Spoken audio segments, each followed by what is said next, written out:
Assalamualaikum warahmatullahi wabarakatuh. Eh, Baik, kami dari kelompok 1 untuk tugas komunikasi cerdas pada tanggal 19 April 2020 akan membahas tentang desain grafis. Di kelompok 1 ini ada saya Samsul Arifin dan Muhammad Yusuf Al-Fasih.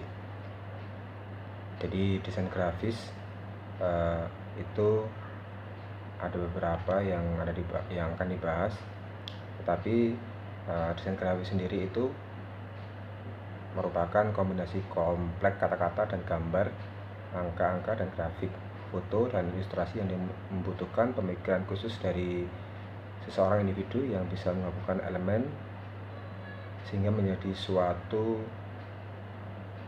tampilan yang mengejutkan dan sesuatu yang mudah diingat. Itu menurut Jessica Helvan.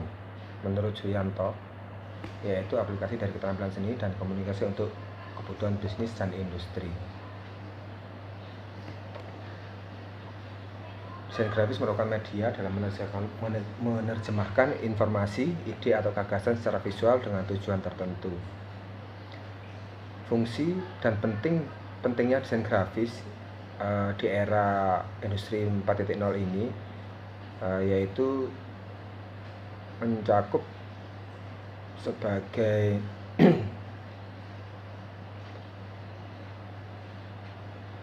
salah satu pentingnya desain grafis di era industri 4.0 ini dalam cakupan diantaranya meliputi untuk cover buku, cover jurnal, pamflet, spanduk, dan desain sertifikat dan yang lain-lainnya. Dan cakupan desain grafis bisa juga untuk logo, brosur, kartu nama, kemudian advertising, packaging, branding, desain sablon, dan undangan pernikahan. Fungsi dan tujuan desain grafis yaitu yang pertama estetika dan artistik, keindahan dan sense of art, fungsional yaitu ekonomis, komersial, dan informatif. Secara teknis, package desain dan komunikasi, ide, gagasan, dan simbol. Elemen-elemen yang ada dalam desain grafis yaitu ukuran, gambar, garis dan bidang tipografi, kemudian warna. Ukuran dalam desain grafis yaitu mendefinisikan besar kecilnya suatu objek untuk memperlihatkan objek manakah yang akan kita tonjolkan. Kemudian ukurannya bisa berbentuk potret atau landscape. Untuk gambar, biasanya gambar yang ada di internet terkadang itu tidak gratis. Jadi untuk media ini mempermudah pengeditan sehingga menyerupai aslinya, dan resolusi dan kualitas bisa diperbaiki. Kemudian suhu dan warna gambar, angle dan sudut gambar harus saling melengkapi, dan jenis gambar vektor dan raster. Kemudian garis, secara umum garis terdiri dari unsur-unsur titik yang juga memiliki peran tersendiri. Garis ini bisa bersifat lurus atau lengkung, namun keduanya mempunyai bentuk dan karakter yang berbeda antara garis lurus dan garis lengkung. Assalamualaikum warahmatullahi wabarakatuh. Nama saya Muhammad Yusuf Al-Fasih. Saya akan melanjutkan presentasi dari Pak Samsul, di mana Pak Samsul tadi sudah menjelaskan tentang pengertian garis. Saya akan menjelaskan pengertian dari sebuah bidang. Bidang atau biasanya juga disebut shape merupakan segala bentuk apapun yang dimiliki dimensi tinggi dan lebar. Bidang dapat berupa bentuk-bentuk geometris seperti lingkaran, segitiga, segi empat, elips, setengah lingkaran, dan sebagainya, dan bentuk-bentuk yang tidak beraturan. Bidang geometris memiliki kesan yang formal, sedangkan bidang non-geometris memiliki kesan yang lebih dinamis dan tidak formal.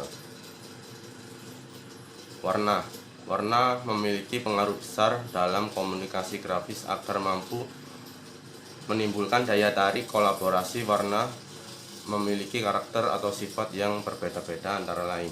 Biru tua melambangkan perusahaan yang mendalam, biru hijau melambangkan elastisitas keinginan, merah oranye melambangkan keinginan yang kuat, dan kuning terang melambangkan spontanitas eksentrik.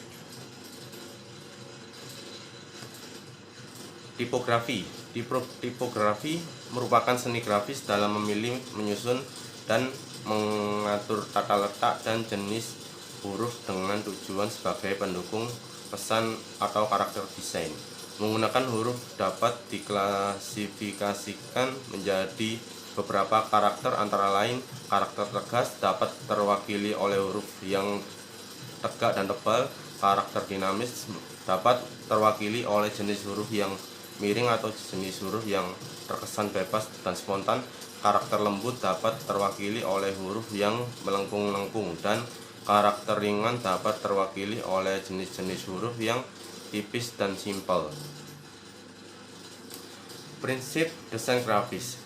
Prinsip desain grafis ada 4: keseimbangan komposisi, penekanan, irama atau pola atau pattern, kesatuan. Keseimbangan komposisi artinya desain dan objek-objek ditampilkan harus harmonis dan seimbang. Komposisi adalah usaha untuk mendapatkan keseimbangan bentuk dalam mengorganisasikan unsur-unsur terpenting dalam penciptaan karya seni atau media komunikasi grafis yang harmonis, komunikatif, dan persuasif, seperti simetris, asimetris, radial. Penekanan memberikan arti bahwa tidak semua unsur grafis adalah sama. Pentingnya perhatian pembaca harus difokuskan. Contoh, warna harus kontras, tipografi, ukuran bentuk yang ditonjolkan. Kesatuan mengandung pengertian semua bagian dan unsur grafis bersatu padu dan serasi sehingga pembaca memahaminya sebagai satu kesatuan. Desain yang efektif menerapkan prinsip variasi dalam kontinuitas, kesatuan warna yang serasi, kesatuan komposisi yang tidak acak-acakan. Berikut adalah software yang biasa dipakai untuk desain grafis. Untuk kita menguasai kemampuan desain grafis, perlu kita menguasai salah satu dari berbagai macam software desain grafis. Di antaranya banyak adalah Photoshop, Adobe Illustrator, dan CorelDRAW. Di sini saya akan sedikit menjelaskan perbedaan Adobe Photoshop dan Adobe Illustrator. Kalau dengan CorelDRAW mungkin perbedaannya beda tipis dengan Adobe Photoshop. Perbedaan ini agak sedikit dominan ke fungsinya, dimana Adobe Illustrator digunakan untuk meng-create gambar berbasis vektor, sedangkan Adobe Photoshop digunakan untuk mengedit gambar foto bitmap berbasis pixel. Adobe Illustrator bisa digunakan untuk mendesain logo, menggambar ilustrasi karakter manusia, membuat poster, membuat brosur, banner, dan lain sebagainya. Lalu Adobe Photoshop bisa digunakan untuk mengedit foto, membuat manipulasi foto, membuat digital imaging, serta membuat efek foto yang bagus dan menarik. Nah, berikut tips belajar desain grafis. Eksplorasi. Banyak-banyak membaca artikel, menonton vlog yang bertemakan desain. Karena semakin sering kita mengeksplor pengetahuan dalam bidang desain, maka semakin mudah untuk kita menerapkan pengetahuan tersebut ke style desain kita. Jadi otomatis style dan skill kita dalam mendesain akan lebih mantap. Tutorial. Banyak-banyak menonton tutorial. Bisa melalui tutorial tulisan di blog maupun menonton video. Lalu perbanyak jam terbang untuk mempraktekkan dan melatih skill apa yang kita dipelajari agar terbiasa. Plagiat. Banyakin plagiat desain orang. Lah kok kenapa? Ya, memang plagiat itu dilarang dan dihindari. Tapi kalau untuk sekedar personal use atau untuk keperluan sendiri untuk belajar, insya Allah nggak apa-apa deh.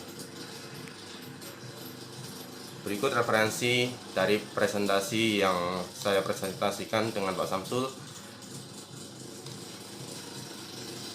Oke, terima kasih. Selebihnya untuk kekurangan dari presentasi atau yang saya presentasikan kurang baik, mohon maaf. Assalamualaikum warahmatullahi wabarakatuh.